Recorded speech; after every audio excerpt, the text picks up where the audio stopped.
안녕하세요. 김태훈의 현명한 투자자 방송 시작하겠습니다. 오늘은 다산 솔레타에 대해서 말씀을 드리겠습니다.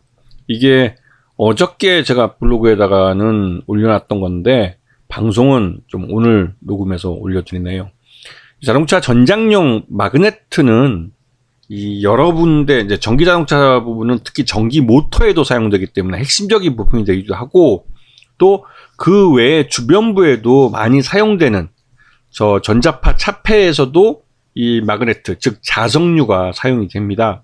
그러다 보니 이 자동차가 전장화되면서 이 자석류에 대한 사용처가 점점 더 많아지고 있는 그 중요한 그런 소재이자 부품이 되고 있죠.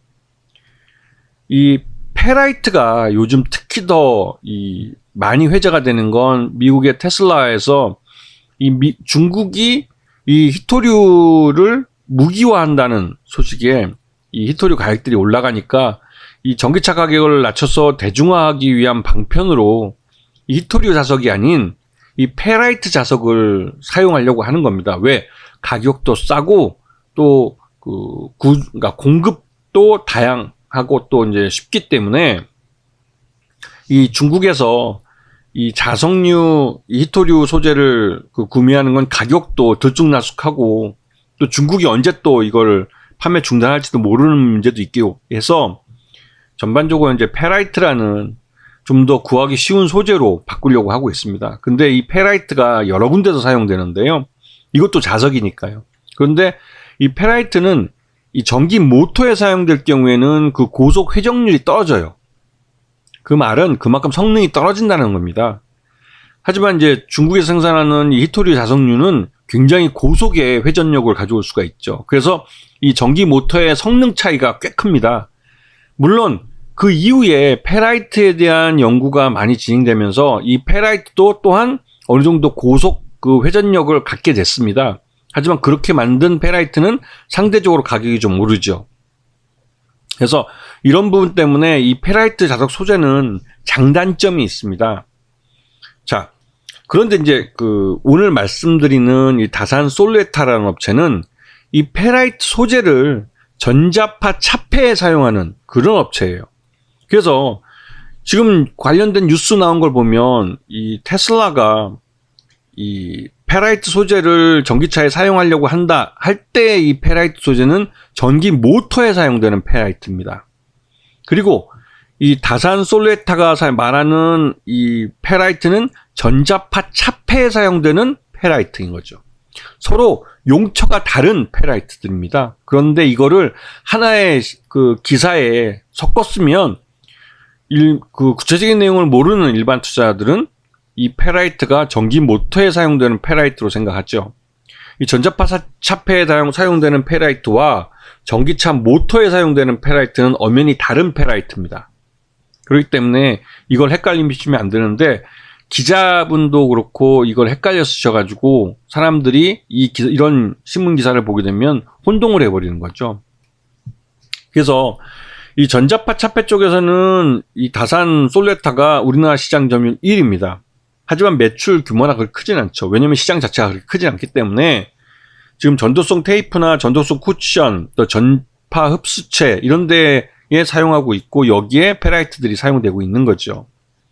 그리고 전자파 소재 쪽하고 이 자동차 부품 쪽 부분하고 같이 해서 이제 이 업체 다산 솔레타라는 업체가 이제 사업을 진행하고 있는데 그 중에서 전체 매출액의 한 27% 정도가 전자파 차폐 소재 쪽을 사용하고 있고 또 나머지 한 70% 정도 대부분의 이 사업은 매출은 이 자동차 부품 중에서 특히 기구 쪽에서 많이 들어옵니다. 그러니까 좀 싸구리 부품들이죠. 그래서 전체 매출액도 뭐 꾸준히 늘고 있고 영업이익도 나름대로 괜찮게 나오긴 하는데 들쑥날쑥하는 그런 회사입니다. 그리고 당기순이익은 요번에 한 15억 정도 좀 양호한 수준의 2022년도 실적으로 나왔는데요.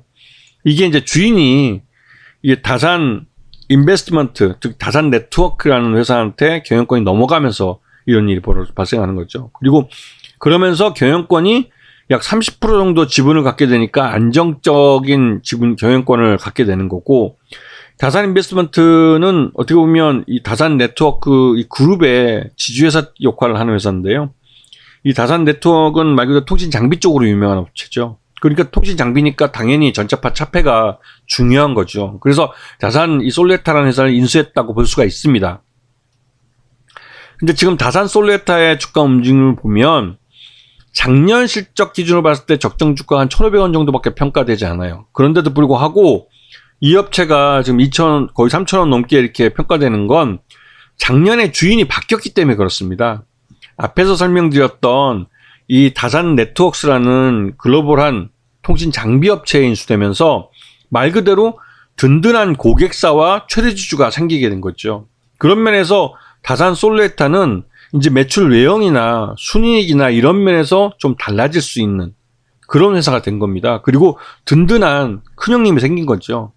그런 면에서 다산 솔레타에 대한 기업 가치는 재평가받아야 됩니다. 하지만 지금 시장에서 떠들고 있는 이 페라이트가 전기 모터에 사용되는 그 페라이트라는 그 잘못된 이해로 투자자들의 그 학습 효과라는 게 이 테슬라, 미국 테슬라가 전기 모터에 들어가는 이 히토류 자석률 제외, 그러니까 중국산에서 수입해오는 이거를 빼고 좀 더 저렴하면서 구하기 쉬운 페라이트 소재를 사용하겠다, 그 검토를 하겠다 한 것이 이 페라이트 소재에 대해서 우리나라에서 관련된 기업들을 찾는 그런 움직임을 만들었고, 또 중국의 히토류 무기화의 하나의 대표적인 그런 종목으로 우리 시장에서는 자리매김하고 있고 투자자들이 학습 효과가 돼 있는데요. 하지만 다산 솔레타가 만들고 있는 이 페라이트 소재는 전자파 차폐에 사용되는 것이지 전기 모터에 사용되는 것이 아니라는 사실을 알고는 있어야 되는 겁니다. 그래서 지금의 이제 다산 솔레타의 주가 급등은 여러 가지 뭐 오해도 있고 했지만 모회사가 든든한 회사로 바뀌면서 그 모회사에 대한 이 시너지 효과, 그걸 기대하는 매수가 유입되고 있는 거죠. 아시겠죠? 자, 오늘 방송 여기서 마치겠습니다. 감사합니다.